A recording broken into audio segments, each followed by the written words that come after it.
Dear Dr. Love, good evening po. I hope everything's well with you at the moment. Call me Chaz. I'm 26 years old from Tayuman, Manila. Single po ako and I'm actually enjoying my single life. No rush sa love life. Dr. Love, I'm so happy dahil newly employed po ako sa isang media company. So excited to work. After 3 years of working in a recruitment firm, natupad na rin po ang wish kong makapagtrabaho sa media. Ako po ngayon ay hired as an admin assistant. I just started last week and I seem to be enjoying my job. It's a new environment, new people to work with, new learnings, and new experiences. So far so good naman po ang lahat. And hopefully, ganito na po forever. Alam kong may stress din minsan, pero namamanage naman po. Dr. Love, gusto ko pong mag-grow sa media company na ito. From being an admin assistant, gusto ko pong ma-promote in the years to come. Ano po ba ang advice ninyo for a newbie like me na looking forward na gumanda ang career in a media company? May do's and don'ts po ba na dapat isaalang-alang? Ano po ba ang sikreto sa likod ng pagiging successful career person? Hanggang dito na lamang po, Dr. Love. Sana mapili ang sulat ko at mapakinggan ko ang advice po ninyo. Wishing you good health and all the best in life. Sincerely, Chaz ng Maynila. Maraming salamat, Chaz. Hindi ko alam kung ano ang sikreto sa likod ng pagiging successful career person. Kasi hindi pa ako successful. Trying hard pa rin ako hanggang ngayon. Malawak ang media, no? Mayroong print, mayroong medium, mayroong print, mayroong broadcast. Malawak yan, no? So, sa nakikita ko naman, sang-ayon sa sulat mo, Chaz, ay nag-e-enjoy ka. Well, mag-e-enjoy ka dahil bago ka pa lang.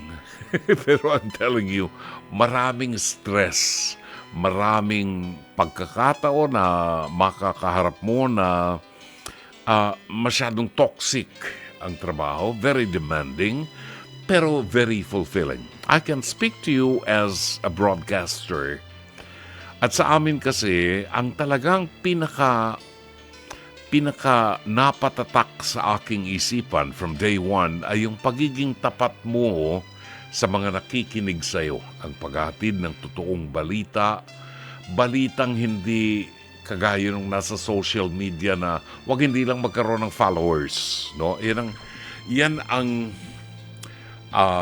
ang problema natin sa ating social media na ginagamit ng iba ang platform na yan na kahit fake news ginagawa talaga intentionally, ginagawa nila para lang makakuha ng maraming viewers. Hindi ho ganun po pwede sa mainstream media. Sa broadcast, I can speak to you. Hinggil sa broadcast, kailangan dito yung sa isang news, sa isang script lamang, maraming kamay ng tao ang dinadaanan yan bago namin basahin yan on air, bago natin i-ere yung mga balita.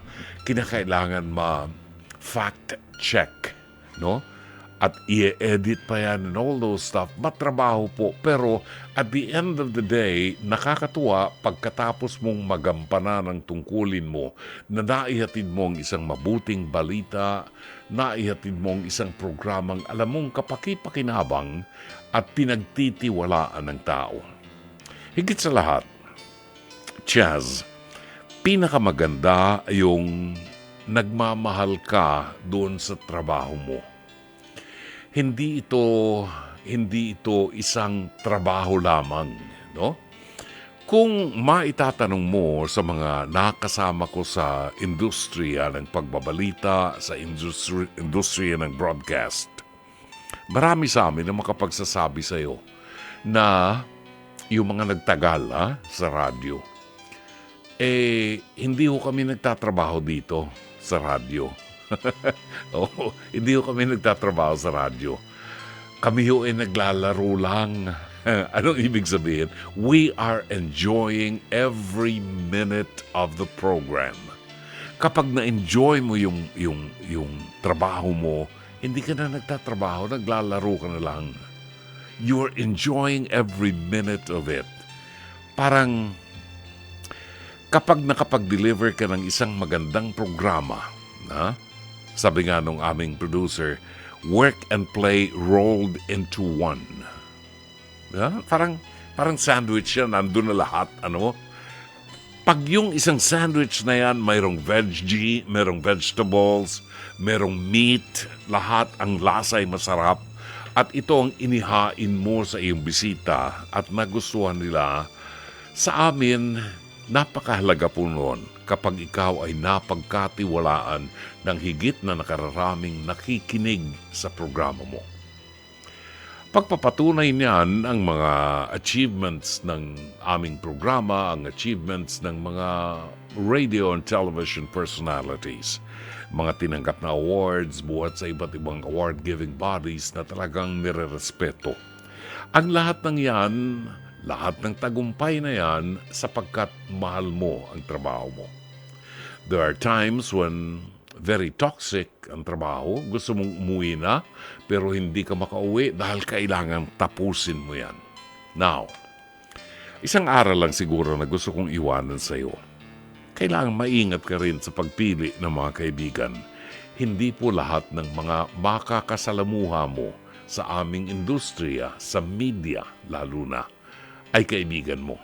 Meron kang makakasalamuhang tao dyan na ang tanging intensyon ay hilahin ka pababa. So mag-iingat din.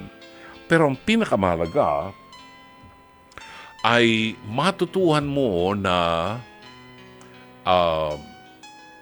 mahalin ang iyong trabaho at mag-enjoy sa trabaho mo. Kapag nagawa mo ang bagay na yan, matatapos ang 8 oras nang hindi ka napapagod and you will look for more. Sana'y natulungan ka ng palatuntunan ito. As always, Dr. Love.